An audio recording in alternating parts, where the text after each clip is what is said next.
Halo, selamat bertemu kembali di channel saya ini. Kali ini saya akan bahas tentang penjelasan bagaimana aturan penerimaan peserta didik baru khususnya untuk jenjang SMK negeri ya di Provinsi Bali. Nah, tentunya aturannya berbeda dengan yang jenjang SMA. Jadi kita fokus dulu yang di SMK. Nanti juga akan saya buatkan, kalau ada yang berminat ke SMA saya akan buatkan juga penjelasannya. Oke, pertama itu adalah jalur pendaftaran pada PPDB SMK. Jadi ada 4 jalur yang akan dilalui untuk bisa diterima di suatu sekolah SMK. Yang pertama jalur afirmasi, itu dari 30% dari kuota yang disediakan. Kalau misalnya menerima 500 berarti 30% itu sekitar 150 ya. Jadi afirmasi ini adalah yang punya kartu miskin, kemudian jenis-jenis kartu miskinnya nanti akan saya jabarkan setelah ini. Nah, kemudian yang kedua jalur sekolah dengan perjanjian. Nah, kalau perjanjian ini kalian harus mengetahui dulu atau menanyakan kepada. Nah, tentunya kalau di daerah kalian ada sekolah SMK negeri. Nah, misalnya kalian berasal dari Sanding, kalian berasal dari Mas, kalian berasal dari Sukawati, coba tanyakan kepada perjuru kalian atau pemimpin kalian di sana apakah ada perjanjian dengan sekolahnya. Kalau ada mungkin itu bisa dilalui.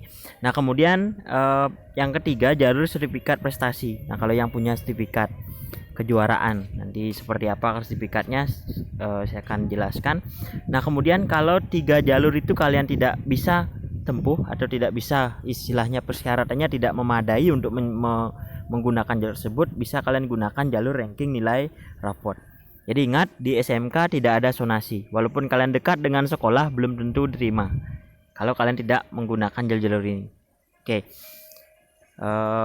Penjelasannya ketentuan PPDB. Nah, ini ketentuan jalur afirmasi SMK yang tadi saya sampaikan 30% itu bagi peserta didik keluarga ekonomi tidak mampu dibuktikan dengan kartu keluarga sejahtera, kartu perlindungan sosial yang warna kuning, kemudian kartu keluarga harapan, kemudian kartu Indonesia Pintar yang didapat di sekolah SMP biasanya, kartu Indonesia Sehat, BPJS.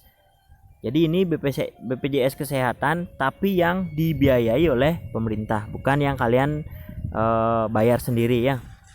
Itu beda. Jadi kalau yang dapat itu biasanya keluarga yang tidak mampu baru dapat BPJS yang iuran pemerintah. Berikutnya ketentuan jalur sekolah dengan perjanjian SMK yang tadi saya sampaikan. Nah, sekolah yang mempunyai perjanjian dengan Banjar adat atau desa pihak lain yang dibuktikan dengan surat rekomendasi dari Banjar disertai dokumen perjanjian, surat pernyataan kepala sekolah bahwa memang benar sekolah ada perjanjian dengan Banjar adat. Nah, jadi hanya ada 22 sekolah di Provinsi Bali yang menggunakan perjanjian ini. Tapi setahu saya SMK Negeri 1 Nampak Siring tidak menggunakan jalur ini. Kemudian yang menggunakan di Kabupaten Gianyar itu adalah SMK Negeri 1 Mas. Itu yang paling memang tepat saya tahu. Nah, selain itu mungkin boleh kalian cari lagi informasinya. Nah, kemudian berikutnya ketentuan jalur sertifikat prestasi.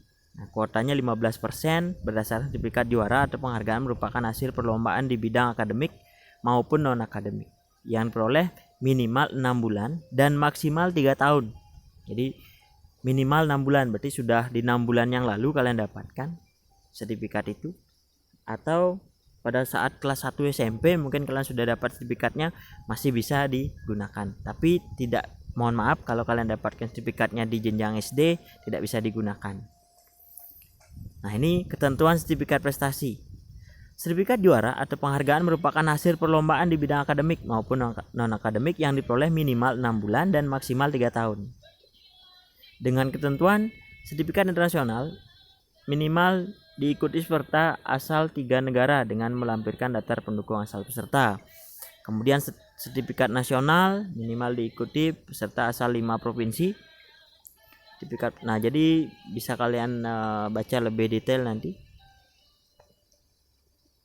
Membuat nilainya sudah diatur oleh sistem. Jadi kalau kalian memang punya sertifikat, coba aja ajukan. Berikutnya, ketentuan jalur ranking nilai raport. Nah, ini adalah sisa dari jalur yang tadi, termasuk kuota prioritas inklusi dan jalur sekolah dengan perjanjian. Nah, jadi ini kalau ada anak inklusi juga kuotanya termasuk di sini. Berdasarkan perenggangan akumulasi nilai raport ditentukan berdasarkan nilai 5 semester terakhir.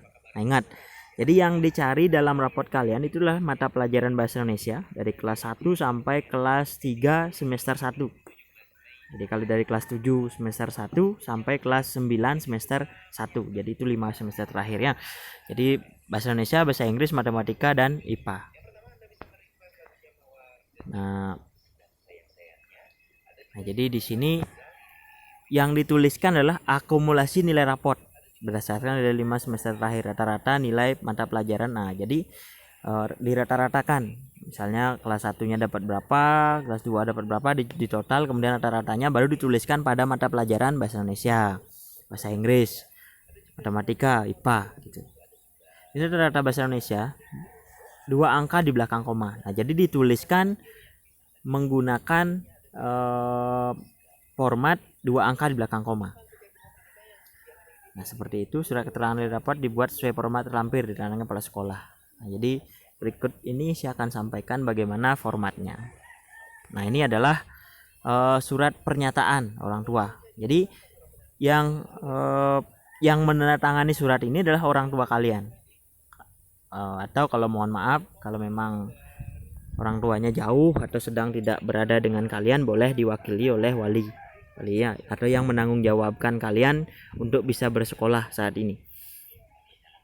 Nah, namanya siapa, tempat tanggal lahirnya, itu yang di atas adalah orang tua atau wali, kemudian yang di bawah nama kalian. Ingat, ini terpenting adalah yang kalian ingat adalah NISN.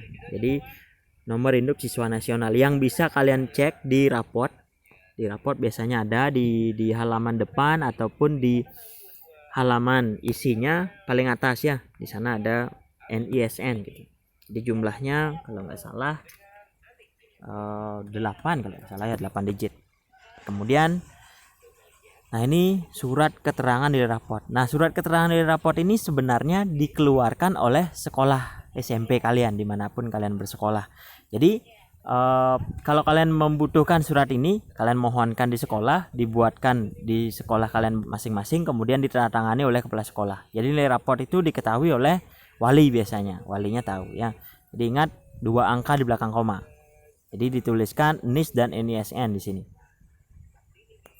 Nah, mungkin itu yang bisa saya sampaikan pada pertemuan kita kali ini. Yang bisa ini kalau hubungannya dengan Dinas Provinsi Bali atau Dinas Pendidikan. Jadi dokumen ini saya ambil dari share grup PPDB, dimana sebelumnya memang pernah saya tergabung di sana. Oke, jangan lupa dukungannya melalui like dan subscribe di channel saya ini. Sampai ketemu di pertemuan berikutnya. Kalau ada pertanyaan boleh langsung di komen di bawah atau bisa hubungi saya lewat grup Telegram, sudah ada kontak saya di sana. Selamat mempersiapkan dokumen-dokumennya sambil menunggu tanggal pendaftaran.